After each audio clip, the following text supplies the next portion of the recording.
Hey guys, welcome back to my channel. It's your girl Marceline here with another video. Today it's not me in the kitchen, it's gonna be my mom, and she's gonna be making some chicken liver. I used to love having chicken liver for breakfast, so I decided that we're gonna cook chicken liver and fry dumplings. So we're not gonna be making it the traditional way with the all-purpose flour and the baking powder. You have seen me done that several times. So my mom is gonna be using the self-rising flour, and that's quick and easy. And we're gonna just use butter and water, and that's it. So the first time I used a self-rising flour, I did not know that it contains salt because it was my first time using it and I didn't read the instruction. I just thought that okay, it's flour with baking powder. But no, it has salt in it, so you don't need to add any salt. So it's just gonna be your water if you don't want to use butter. Alright? But the butter kind of give the fried dumpling a nice texture, so why not?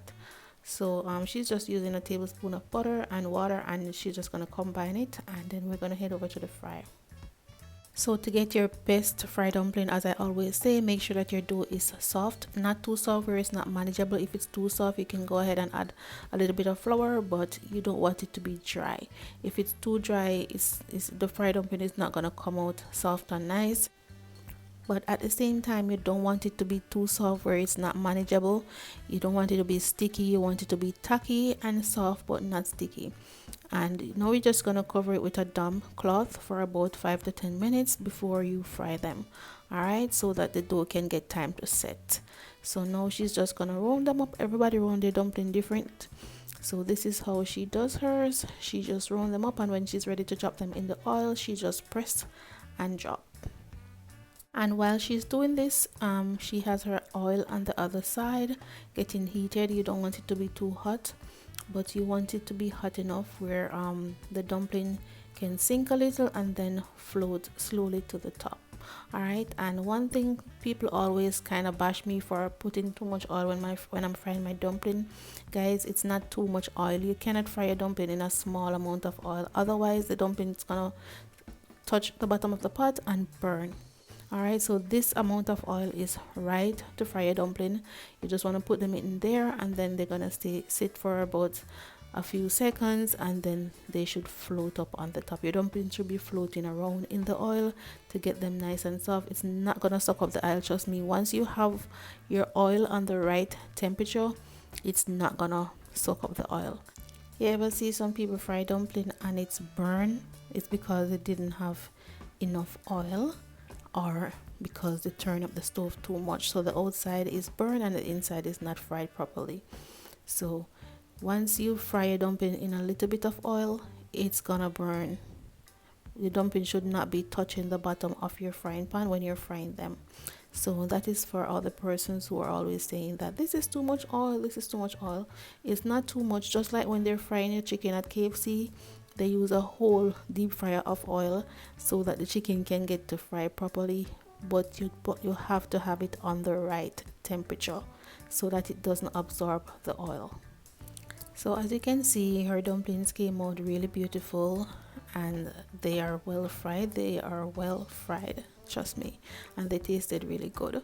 But everyone have their different technique and their different style. As you can see, she covered her pot, and she said that that has always worked for her. I've never covered mine, so I'm gonna start trying that as well. I like to try new stuff, but you have some people will watch your video, and because they don't do stuff, they say that that's not the way. But there are different ways to do stuff, and everyone have their own technique, so you just have to appreciate it. Try it if you want, but just appreciate other people's way of cooking.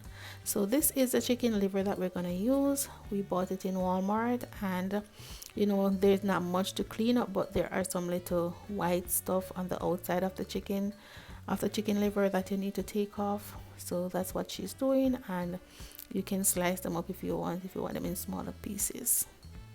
So after removing those membranes from the chicken liver, she is gonna rinse it with vinegar. You can use lime juice, whichever one you have, just to make sure that it's nice and clean and fresh. Alright, so after rinsing, then she's gonna add her seasonings, and You're gonna see her use multiple different type of seasoning, but they were used in moderation. So usually when I am making videos, I would normally measure the seasoning for the purpose of the video, but you know, us Jamaican, we just pour until our ancestors say stop. So she's just gonna be pouring just like a pinch of each of her seasonings, and then she's gonna add her browning and her cut up her other seasonings that she's gonna be using. So even though she's showing the seasoning, I'm gonna be putting them up on the screen or in my description box in case you're wondering or you can't see the name properly. I'll be putting them up on the screen for you guys.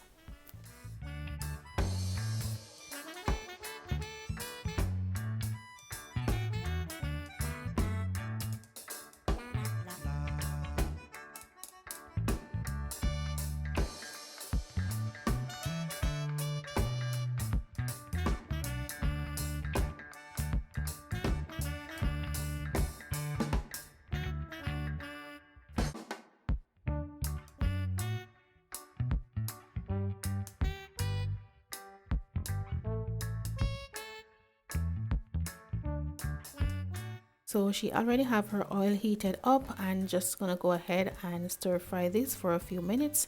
You're just gonna braise it for about 5 minutes before covering.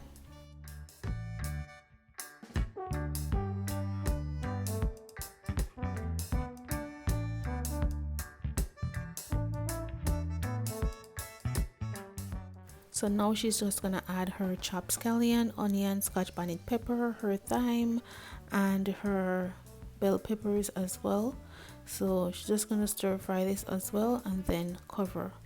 As soon as you cover this, you want to turn the stove down just a little bit more, turn from high to medium, and allow it to cook. All right, so it's gonna produce its own liquid and all that good stuff.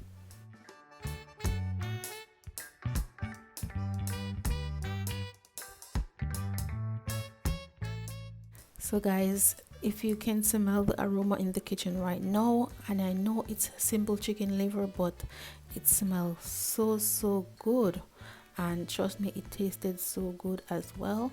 This is not something that I eat all the time, but when I do, I really enjoy it, because you know, you can't eat this too often. I don't know about you, but I can't eat it too often. I kind of get clouded, so I wait for a long while and then I eat it again, and you know, it's always good. So look, as you can see, the liquid has reduced and it's time to turn the stove off, and it's looking so delicious. So guys, when I was growing up back in St. Elizabeth, my grandfather was a famous butcher in Mountainside. He used to butcher cow every Friday morning, and every Friday evening my grandmother would cook the cow liver and the kidney, and we, as a young girl, we used to call this fry. So yes, here is my fry. Even though this is the chicken liver, I really never like kidney, but my sister used to love kidney and rice. But here is my fry in memory of my grandfather. Yes, here's my fry with fried dumplings and fried plantains. So good, guys. Thank you for watching this video. If this is not how you cook your liver, please try this method and let me know in the comment section. All right, I am still waiting to do my live stream. My daughters are busy and I can't do it without them because they have to help me. All right, so thank you all so much for watching. Don't forget to like, comment, share, and subscribe for more delicious recipes.